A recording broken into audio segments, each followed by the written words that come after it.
Karl har i mange år haft familietraditionen flyvning som kernen i sit liv. Jamen, den stammer sådan set fra en ældre bror, som startede som flyvemekaniker i Karl. Hjertesygdommen har været en stor udfordring for ham. Det er hjerteflimmer, hjerteflagring, altså rytmeforstyrrelse, som det gør at jeg fik ende med flyvningen. Dette har besværliggjort hans hobby, og han er blevet erklæret uegnet til at komme i luften. Jamen, det var en hård dag at måtte erkende, at det var en frihed, der blev taget fra en på den baggrund, som det egentlig gjorde.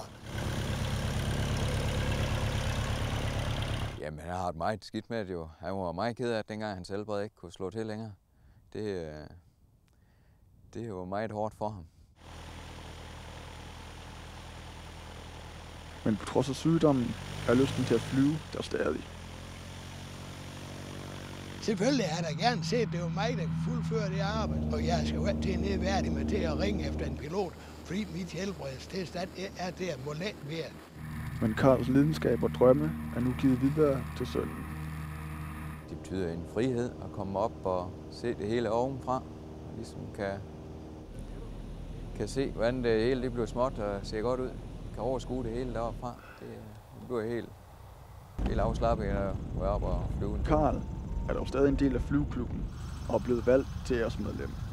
Han er altid positiv og håndterer sygdommen med ro. Det glæder jo altid når i den interesse, den man har haft i 40 år, det er at gå videre i ens familie. Og der er, som jeg siger, nogle med de problemer, jeg har med helbredet. Jeg har intet til gode, men nyt hver en time, jeg har haft.